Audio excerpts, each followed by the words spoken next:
Good evening. आज आप लोगों के लिए 11th क्लास फिजिक्स में बहुत अच्छा टॉपिक है प्रोजेक्टाइल मोशन का थर्ड पार्ट। यानी प्रोजेक्टाइल मोशन में फर्स्ट में हमने बताया है प्रोजेक्टाइल मोशन क्या है, उसका पाथ पैराबोलिक होता है किसी हाइट से हॉरिजॉन्टल डायरेक्शन में। फिर हमने पार्ट सेकंड में बताया प्रोजेक्टाइल मोशन का जो प्रोजेक्टाइल पाथ पैराबोलिक होता है जब हॉरिजॉन्टल डायरेक्शन से कुछ एंगल पर थ्रो करें। अब आज हम प्रोजेक्टाइल मोशन का थर्ड पार्ट में ये बताएंगे कि टाइम ऑफ फ्लाइट क्या होता है और हॉरिजॉन्टल रेंज क्या होता है। और एक इसका फिर प्रोजेक्टाइल मोशन का फोर्थ पार्ट भी बताएंगे जिसमें वर्टिकल हाइट बताया जाएगा, है ना। तो दो पार्ट में हमने बता दिया है, तीसरा पार्ट आज का लेक्चर है और इसका चौथा पार्ट भी होगा जो कि अगले लेक्चर में, ठीक है। तो आज का टॉपिक है प्रोजेक्टाइल मोशन में time of flight, horizontal range, उनका डेरिवेशन है, कब मैक्सिमम कब मिनिमम है और उसका डेरिवेशन क्या आएगा वो, ठीक है ना। तो प्रोजेक्टाइल मोशन और उसका पार्ट थर्ड, इसके लिए पहले ये बता दें यदि क्लास 11th के बच्चे इसको देख रहे हैं, सुन रहे हैं, पढ़ रहे हैं तो उनके लिए पार्ट 3 को जानने के पहले पार्ट फर्स्ट और सेकंड समझना पड़ेगा।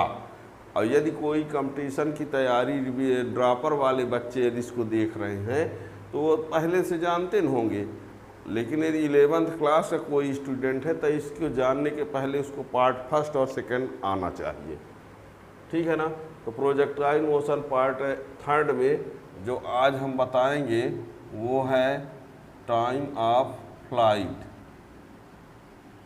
एक ये बताना है और दूसरा बताना है हॉरिजॉन्टल रेंज।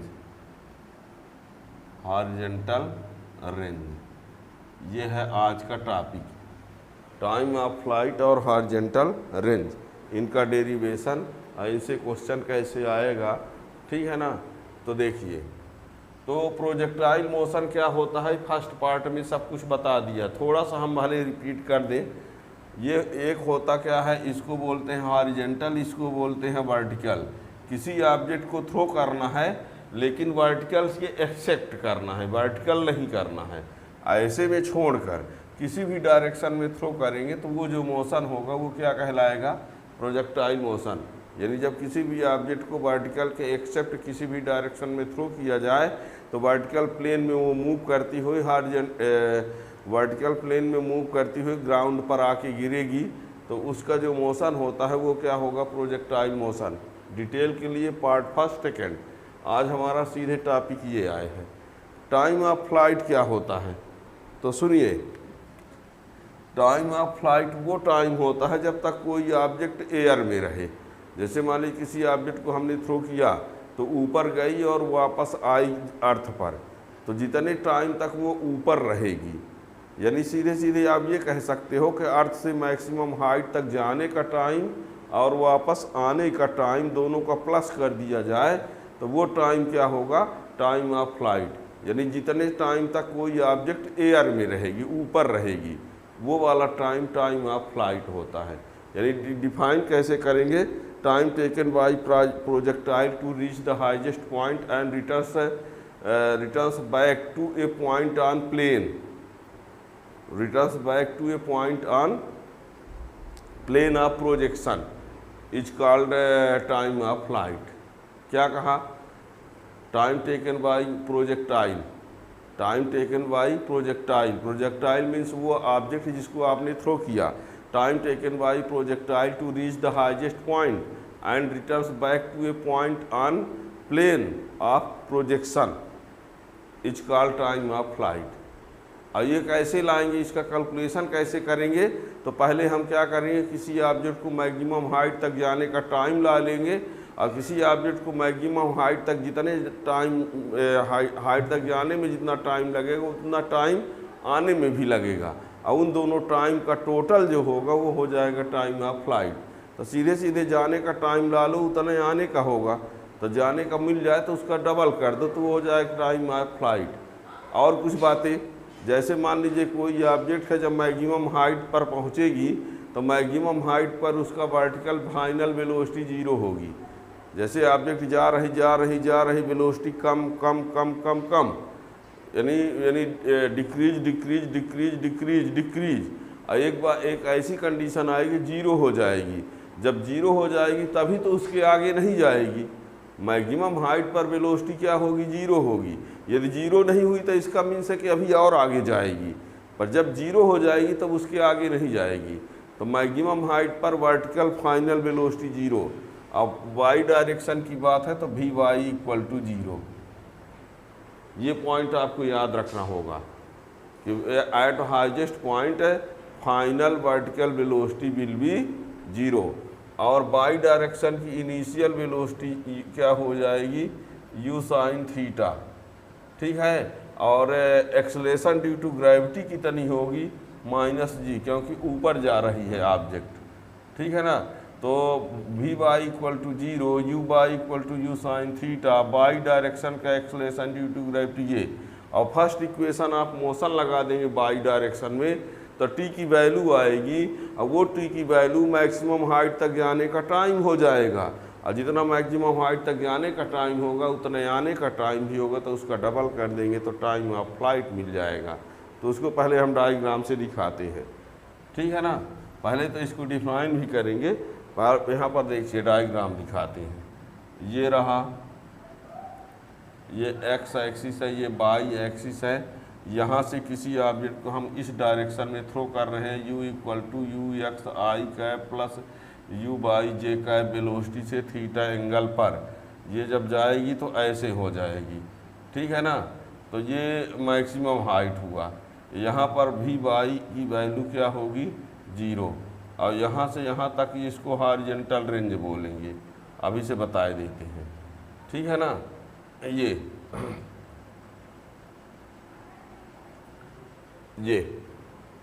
और इसको बल्कि वर्टिकल हाइट बोलेंगे, इसको अभी हम इसकी ज़रूरत नहीं तो नहीं दिखा रहे हैं। इस वेलोसिटी u के दो कंपोनेंट होंगे, U X equal to U cos theta इस डायरेक्शन में होगा, और U Y equal to U sine theta इस डायरेक्शन में होगा, ठीक है। पहले तो इसकी definition time taken by object लिख दो चाहे projectile, time taken by projectile to reach the highest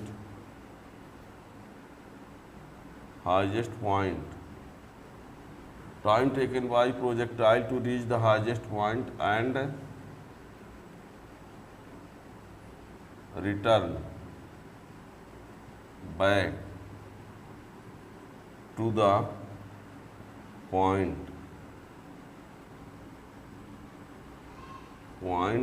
on the plane of projection।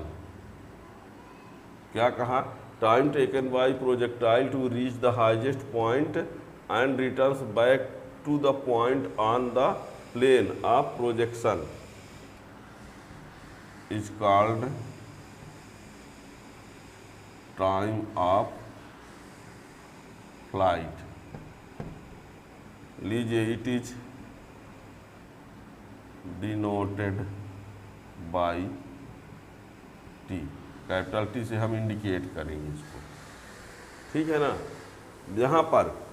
यहाँ आपको दिखा दें ऑब्जेक्ट कितने वेलोसिटी से फेंकी गई है, यहाँ पर लिखे देते हैं, लेट एन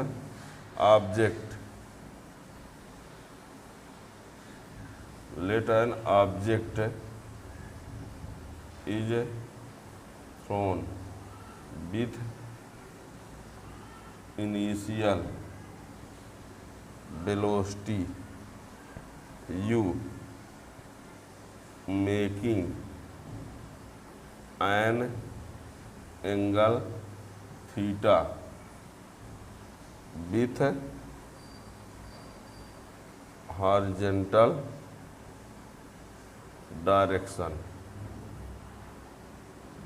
ये इतना कह दिया हमने, ठीक है। Let an object is thrown with initial velocity U making an angle theta with horizontal direction, then it has two component, ux equal to u cos theta, uy equal to u sin theta, acceleration due to gravity ay equal to minus g. A by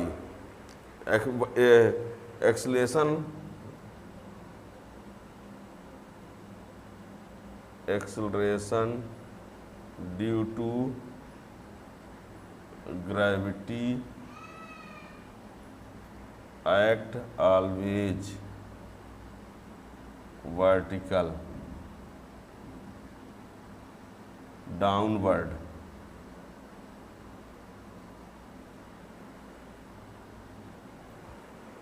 ठीक है ना, acceleration due to gravity act always vertically downward, इसलिए। और ये बता दें, ये भी थोड़ा सा लिखते हैं, at maximum height final vertical velocity will be 0, that is Vy equal to 0. At maximum height final vertical velocity will be 0, that is Vy equal to 0. अब ये पॉइंट अच्छे से याद रखते हुए, और यहाँ पर हम क्या करते हैं देखना, इसमें क्या कर दे, वर्टिकल डायरेक्शन में हम क्या कर देते हैं, फर्स्ट इक्वेशन ऑफ मोशन लगा देते हैं। देखना,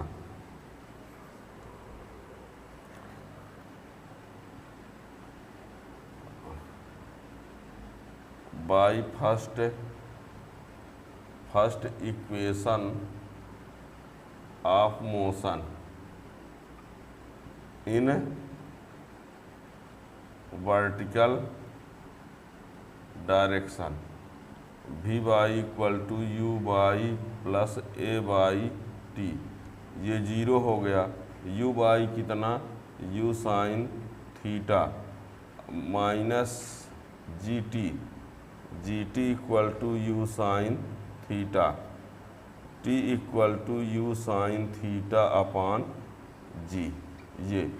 ये मैक्सिमम हाइट तक जाने का टाइम है, ये टाइम जाने का है, ठीक है ना। और ये आपको बता दें, ये टाइम हाईएस्ट पॉइंट तक जाने का टाइम है एन, सेम टाइम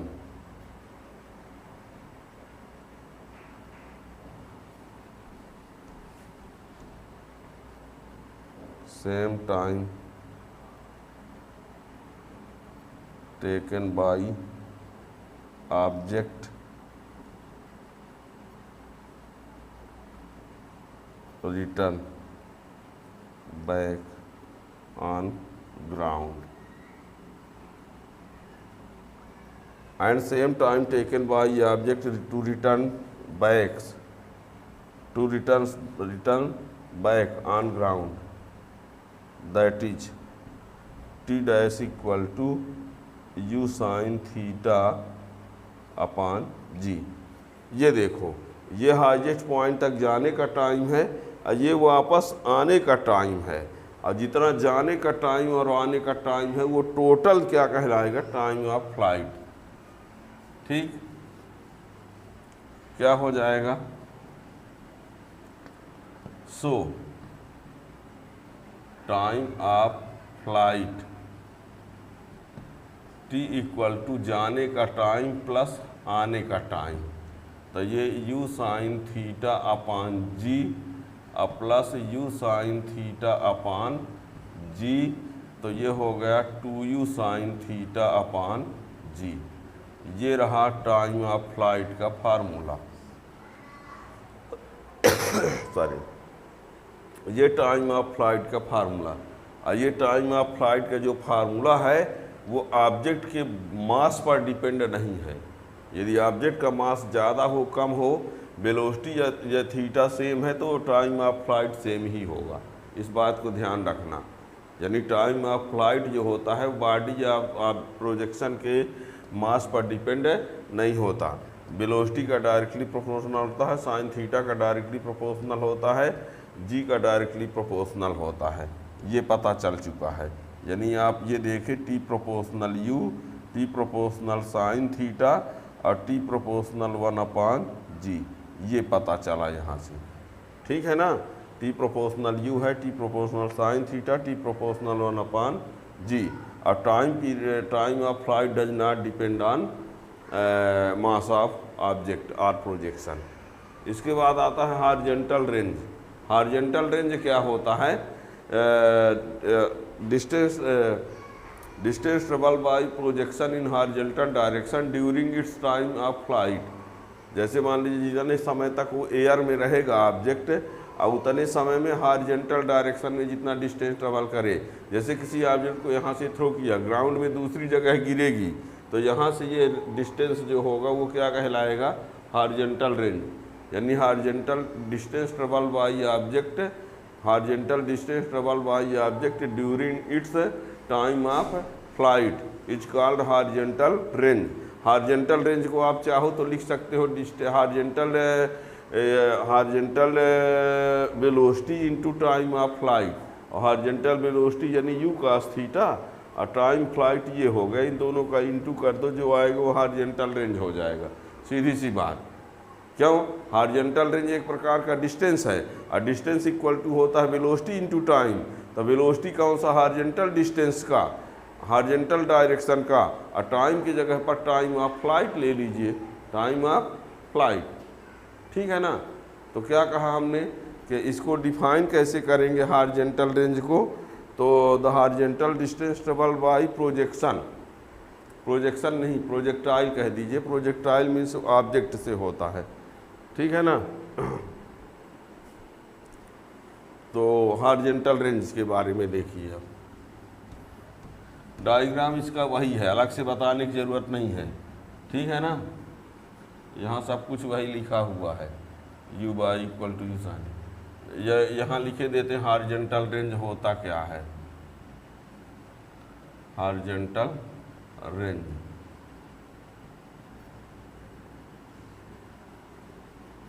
तो यहाँ लिखेंगे the horizontal distance travel by projectile during its time of flight is called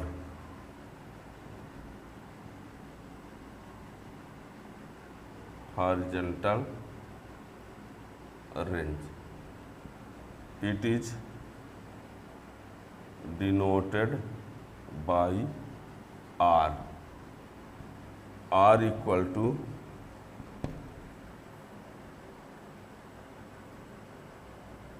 horizontal velocity into time of flight। तो R equal to horizontal velocity कौन है? u cos theta into time of flight. Time of flight क्या था? 2u sign theta upon G. ये क्या हो जाएगा? u square और ये 2 sine theta cos theta upon G. और ये बता दें 2 साइन थीटा cos थीटा को लिखा जाता है साइन 2 थीटा। ये साइड में बताए देते हैं 2 sine theta cos theta equal to होता है साइन 2 थीटा। ये फार्मूला होता है, लेकिन ये फार्मूला फिजिक्स में स्टार्ट में दिया गया है, 10th तक ये फार्मूला नहीं था। कोई ये ना कह दे कि 10th में सर नहीं तो पढ़े, 10th में था ही नहीं। ध्यान देना, 2 थीटा है, स्क्वायर में मत बोलिएगा ऐसा। क्या कहा हमने, फिर से देखिए, the horizontal distance travel bye projectile during its time flight. Time of flight में हॉरिजॉन्टल डिस्टेंस में जितना, हॉरिजॉन्टल डायरेक्शन में जितना डिस्टेंस ट्रेवल करे, द हॉरिजॉन्टल डिस्टेंस यानी इस साइड में, travel by projectile during its time of flight, है ना। और ये हर एक प्रकार का डिस्टेंस है, तो distance equal to velocity into time होता है। तो वेलोसिटी में हॉरिजॉन्टल वेलोसिटी और टाइम में टाइम ऑफ फ्लाइट, और horizontal velocity U cos theta, time of flight अभी लाए कि ये होगा। अब ये हो गया यू का इंटू दी स्क्वायर और 2 sin थीटा cos थीटा, और 2 sin थीटा cos थीटा का ये फार्मूला होता है। ये ना कहो कि cos कहाँ चला गया, ये 2 यहाँ आ गया, 2 sin थीटा cos थीटा से sin 2 थीटा बन गया ये। तो r जो है वेलोसिटी स्क्वायर का डायरेक्टली है, याद रखना, ये हॉरिजॉन्टल रेंज का कोई फार्मूला आ गया। और यहाँ पर ये बता दे, ये जो हॉरिजॉन्टल रेंज है वो भी मास पर डिपेंड नहीं है। हॉरिजॉन्टल रेंज मास पर डिपेंड नहीं है, टाइम ऑफ फ्लाइट मास पर डिपेंड नहीं है, वर्टिकल हाइट भी आगे पार्ट 4 में हम पढ़ाएंगे, उसको भी देखना, वो भी टाइम मास पर डिपेंड नहीं रहेगा। इसके बारे में कुछ और जानकारी आगे दिखाते हैं। देखिए क्या क्या होता है। आपने फार्मूला में देखा,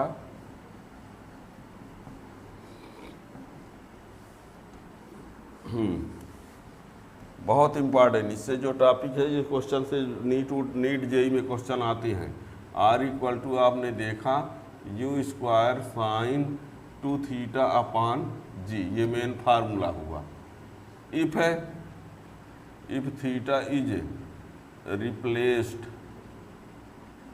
बाई 90 माइनस थीटा, यदि हम थीटा को 90 माइनस थीटा कर दें, then r dash equal to U square sine 2 और ये 90 माइनस थीटा अपान जी, तो ये हो जाएगा यू स्क्वायर साइन ये 180 माइनस 2 थीटा, 2 का इंटू कर दिया तो 92 जो 180 2 थीटा ये अपान जी। और ये आपको बता दें कि sine 180 minus X equal to sine X होता है। Sine 180 minus X equal to sine X, तो साइन 180 माइनस 2 थीटा, तो ये क्या बन जाएगा, sine 2 theta upon G, R dash equal to. और ये किसके बराबर है, इससे एक बात कन्फर्म हुई। क्या कन्फर्म हुई, अच्छे समझना, जो प्रोजेक्शन एंगल थीटा था, जब प्रोजेक्शन एंगल थीटा लिया गया था तो आर की वैल्यू ये आया, और जब प्रोजेक्शन एंगल हमने 90 माइनस थीटा ले लिया तब भी आर की वैल्यू वही आ रहा है। इससे ये कन्फर्म हुआ कि किसी ऑब्जेक्ट को चाहे थीटा एंगल से थ्रो करे, चाहे 90 माइनस थीटा एंगल से थ्रो करे, और हॉरिजॉन्टल रेंज की वैल्यू सेम आएगी। क्या, यदि मान लीजिए हम 30 से थ्रो करते हैं, कितने से, 30 से, या कि 90 माइनस 30, तो 90 माइनस 30 मीन्स 60, तो जो हॉरिजॉन्टल रेंज 30 पर होगा वही हॉरिजॉन्टल रेंज किस पर होगा, 60 पर होगा। जो हॉरिजॉन्टल रेंज 30 पर होगा वही हॉरिजॉन्टल रेंज 60 पर होगा। ये बात क्लियर हुई इस फार्मूला से, ठीक है ना।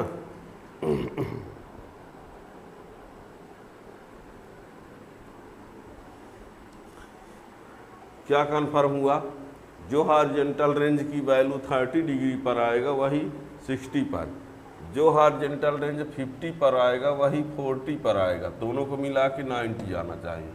जो 20 पर आएगा वो 70 पर आएगा, ठीक है। जो 35 पर आएगा वो 55 पर आएगा, ठीक है ना। ये कन्फर्म हुआ, ठीक। और ये भी बता दें, साइन, देखो यहाँ एक बात और क्लियर कर दें, साइन 2 थीटा की मैक्सिमम वैल्यू कितनी होगी, 1। साइन में मैक्सिमम वैल्यू कितनी होती है, साइन में किसी की वैल्यू सबसे ज़्यादा होगी तो 1 होगी, अब वो होगी sine 2 theta equal to sine 90। साइन में सबसे ज़्यादा वैल्यू 1 होती है, और 1 किस में होती है 90 में, तो 2 थीटा इक्वल टू 90, तो थीटा इक्वल टू 90/2, तो थीटा इक्वल टू 45। यानी ये पता चला कि साइन की सबसे वैल्यू 1 होती है, साइन की सबसे ज़्यादा वैल्यू 1, और वो वैल्यू कितने पर होगी 90 पर। तो 2 थीटा के जगह पर जब 90 होगा तो थीटा के जगह पर कितना होगा 45। इससे ये पता चल रहा है कि मैक्सिमम हॉरिजॉन्टल रेंज कितने एंगल पर आएगा 45 पर। हॉरिजॉन्टल रेंज की वैल्यू मैक्सिमम कितने एंगल पर आएगी 45 डिग्री एंगल पर। यहाँ लिख सकते हो आप R max equal to U square sine 2 और ये 45/g, तो ये यू स्क्वायर साइन 90/g, तो क्या आएगा यू स्क्वायर/g। ठीक है, तो आर मैक्स जो है वो कितना आ जाएगा यू स्क्वायर/g। मैक्सिमम हॉरिजॉन्टल रेंज कितना आएगा यू स्क्वायर/g। ठीक है, हॉरिजॉन्टल रेंज की मैक्सिमम वैल्यू इतनी आएगी। ठीक है, अब यहाँ पर ये तो यहाँ से याद रखिएगा, इसमें ऑब्जेक्टिव टाइप क्वेश्चन बन सकता है। कह दिया जाता है हॉरिजॉन्टल रेंज की वैल्यू मैक्सिमम कब होगी, जब थीटा की वैल्यू 45 होगी। ठीक है ना। और यदि मान लीजिए कह दिया जाए कि 30 डिग्री पर हॉरिजॉन्टल रेंज की वैल्यू जितनी है उतनी और किस पर होगी, तो 60 पर। 45 पर मैक्सिमम, 30 पर जो होगा वही 60 पर, 40 पर जितना होगा वही 50 पर होगा। ठीक है ना। तो ये कुछ बातें कन्फर्म हुई, यानी जो थीटा पर होगा वही 90 माइनस थीटा पर होगा, और 45 पर कितना होगा मैक्सिमम होगा। तो हमने जो जो कहा उसको हम डायग्राम से दिखाते हैं, देखना क्या कन्फर्म हो गया, ये पता है ना। यानी हमने ये आय बोल दिया R is same for theta and 90 minus theta, यानी हॉरिजॉन्टल रेंज जो होगा वो सेम होगा थीटा और 90 माइनस थीटा पर। देखिए यहाँ पर एक डायग्राम बनाते हैं। यहाँ पर ये देखिए, ये मान लीजिए ये किस पर है 30 पर, तो इतना होगा किस पर 60 पर, उतना किस पर होगा 60 पर, और जितना 40 पर, जितना 40 पर उतना 50 पर। ठीक है, अब 45 पर सबसे ज़्यादा, ये है 45 पर। नहीं क्लियर हुआ, जो 30 पर है वही 60 पर है। ये कब का है 30 पर है और 60 पर है ये, और ये कब का है यही 40 पर है और यही 50 पर है, और ये कब का है 45 पर। बात समझ में आ रही क्या है। 30 से जितना दूर जाएगा उतने दूर 60 वाला जाएगा, और 40 पर जितना जाएगा उतने 50 वाला भी जाएगा, और लेकिन 45 वाला सबसे ज़्यादा है ना। यानी आर इज मैक्सिमम फॉर 45। ठीक है ना, R is maximum for 45, R is same for theta and 90 minus theta. यहाँ से देख लीजिए 30 पर और 60 पर एक है, 40 पर और 50 पर एक है, 45 पर सबसे ज़्यादा है ना। ये तो ये यहाँ पर हो गया। ये आपको बता दें, ये जो हॉरिजॉन्टल से कुछ एंगल पर है, मान लीजिए यहाँ पर जाने के बाद यहाँ से कोई यदि ऐसे थ्रो करता है यहाँ पर, ठीक है, तो ये थीटा की वैल्यू 45 से लेस पर ही आर मैक्स होगा। आर मैक्स ये आपको बता दें, यदि कुछ ऊपर जाके और 45 से कम एंगल पर फेंकेंगे तो आर मैक्स होगा। यदि यहाँ पर आर मैक्स 45 पर होता है, आर मैक्स यहाँ पर 45 पर होगा, लेकिन यहाँ थोड़ी ऊपर से जाके फेंकेंगे तो आर मैक्स 45 से कम पर आता है, ये भी याद रखना, ठीक है ना। तो ये आज आप लोगों को समझा दिया गया कि हॉरिजॉन्टल रेंज क्या होता है, टाइम ऑफ फ्लाइट क्या होता है। अब यहाँ पे ये R and T does not depend on the mass of projectile means जिस ऑब्जेक्ट को थ्रो किया गया है, ये भी ध्यान रखना, ठीक है। R and T does not depend on the mass of projectile, यानी आर और हॉरिजॉन्टल रेंज और टाइम ऑफ फ्लाइट जो है प्रोजेक्टाइल के मास पर डिपेंड नहीं होता है, ठीक है ना। तो आज का ये पॉइंट ज़रूर याद रखेंगे, और समझ में आ गया हो तो चैनल सब्सक्राइब कर लेंगे, दूसरे को शेयर भी करेंगे। और भी ये आपको बता दें, फिजिक्स के लिए प्लेलिस्ट में सब कुछ है। जो पॉइंट टॉपिक आपको कंटिन्यू में नहीं मिल रहा है तो प्लेलिस्ट में जाके आप कंटिन्यू में ढूंढेंगे तो सब कुछ मिल जाएगा। और प्लेलिस्ट में सब कुछ है, 11th class, 12th class, Hindi medium, English medium, competition के लिए सब कुछ अलग प्लेलिस्ट में है, ठीक है ना। तो और 11th क्लास के जो बच्चे हैं उसको बता रहे हैं कि पार्ट 3 समझने के लिए 2nd और 1st आना चाहिए। अभी आपका कंटिन्यू पार्ट 4th भी है जिसमें वर्टिकल हाइट बताएंगे, और vertical height, time flight, horizontal range से क्वेश्चन, चाहे बोर्ड एग्जाम हो, चाहे CBSE बोर्ड हो, चाहे कोई स्टेट बोर्ड हो, चाहे नीट JEE, सब में कोई ना कोई क्वेश्चन आता रहता है। तो बेस यहीं से स्टार्ट होता है।